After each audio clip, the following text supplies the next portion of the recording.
Su-35 sempat mau digratiskan buat Indonesia. Rusia kini targetkan $5 miliar terhadap NKRI.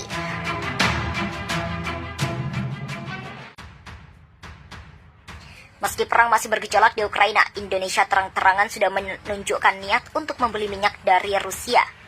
Dikutip zonajakarta.com dari Reuters, Direktur Utama Pertamina Nike Widiawati dalam rapat dengan DPR RI mengatakan Pertamina melihat kesempatan untuk membeli atau minyak dari Rusia dengan harga yang bagus di tengah ketegangan Rusia dan Ukraina saat ini, katanya. Pemimpin perusahaan BUMN Indonesia itu menyebut jika NKRI dan Rusia tidak memiliki masalah secara politik.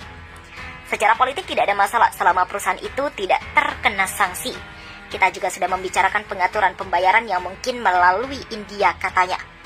Mbak Gayung bersambut meski tengah berperang dengan Ukraina, Rusia kini rupanya pasang target tinggi dalam kerjasama perdagangan dengan Indonesia. Hal ini seperti dikutip Zona Jakarta dari akun Twitter resmi Kedutaan Besar Indonesia. Duta Besar Rusia Lyudmila Tagar-Farubiva untuk Kompas.com, Rusia yakin dapat mencapai target perdagangan bilateral senilai $5 miliar dengan Indonesia karena tren positif dalam kerjasama ekonomi kedua negara, tulis akun Twitter @rusmb_jakarta dalam unggahannya.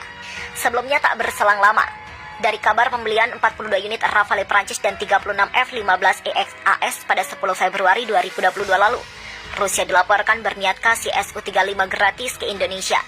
Hal ini seperti dikutip zonajakarta.com dari artikel terbitan media asing Yonhap News Agency pada 12 Februari 2022. Pada hari yang sama, Departemen Keuangan AS menyetujui penjualan senjata senilai 13,9 miliar atau sekitar 16,6 triliun won ke Indonesia, termasuk 36 pesawat tempur F-15 mesin dan peralatan komunikasi. Sebagai tanggapan, para ahli pertahanan percaya bahwa jika Indonesia mengontrak untuk mengimpor F-15, lama alih-alih F-35 ini mungkin karena AS telah menawarkan insentif yang signifikan seperti transfer teknologi. Dilaporkan bahwa Rusia juga mempertimbangkan rencana untuk memasuk Indonesia dengan pesawat tempur Sukhoi Su-35 secara gratis.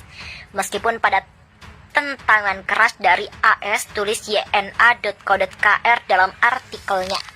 Mimpi besar Indonesia mempersenjatai TNI AU dengan jet tempur Su-35 Rusia sudah muncul sejak tahun 2017 lalu, namun selalu dibayang-bayangi dengan sanksi katsa Amerika Serikat atau AS.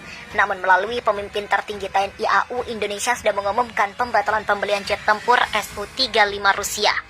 Pengumuman mengejutkan pembatalan pembelian jet tempur Su-35 Rusia ini disampaikan Kepala Staf Angkatan Udara atau Kasau Marsikal TNI Fajar Prasetyo pada Rabu 22 Desember lalu.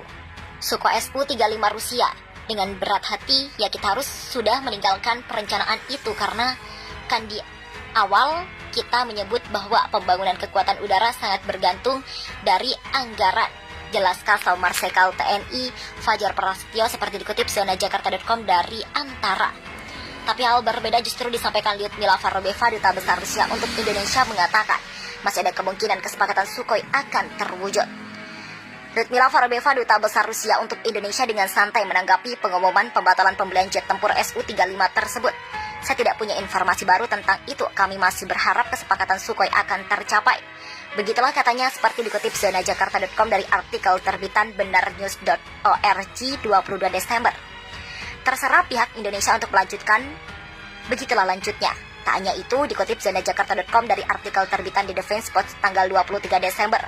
Seorang utusan Rusia disebut bersikeras perjanjian Su-35 Indonesia belum mati. Terlepas keputusan Indonesia untuk membatalkan kesepakatan, seorang utusan Rusia ke Jakarta bersikeras bahwa perjanjian akuisisi tidak mati. Begitulah tulis Defense Post. Terlebih dikutip zonajakarta.com dari artikel terbitan Asia Times 27 Desember 2021 lalu. Moskow ternyata belum terima kabar pembatalan Su-35 lewat saluran diplomatik Indonesia. Duta Besar Rusia untuk Indonesia Lyudmila Farubiva mengatakan Moskow belum menerima kabar pembatalan melalui saluran diplomatik. Dia mengakui kesepakatan itu tidak mungkin dilanjutkan. Begitulah tulis Asia Times.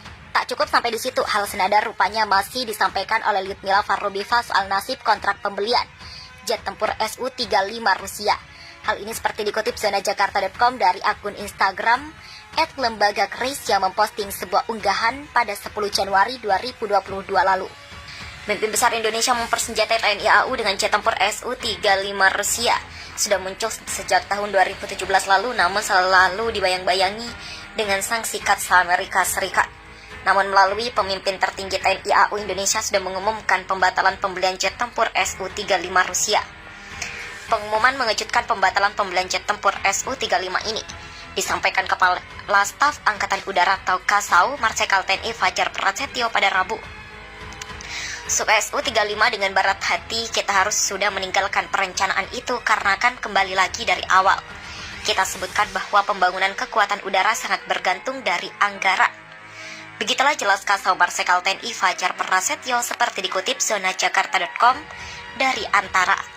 Tapi hal berbeda justru disampaikan Lyudmila Vorontsova, Duta Besar Rusia untuk Indonesia, mengatakan masih ada kemungkinan kesepakatan Sukhoi akan terwujud. Lyudmila Vorontsova, Duta Besar Rusia untuk Indonesia, dengan santai menanggapi pengumuman pembatalan pembelian jet tempur Su-35 tersebut. Saya tidak punya informasi baru tentang kami. Kami masih berharap kesepakatan Sukhoi akan tercapai, katanya seperti dikutip zonajakarta.com dari artikel terbitan Benar News ORG 22 Desember 2021. Terserap pihak Indonesia untuk melanjutkannya. Tak hanya itu, dikutip zonajakarta.com dari artikel terbitan The Defense Post pada tanggal 23 Desember 2021. Seorang utusan Rusia disebut bersikeras perjanjian Su-35 Indonesia belum mati. Terlepas dari keputusan Indonesia untuk membatalkan kesepakatan, seorang utusan Rusia ke Jakarta bersikeras bahwa perjanjian akuisisi tidak mati. Begitulah tulis The Defense Post.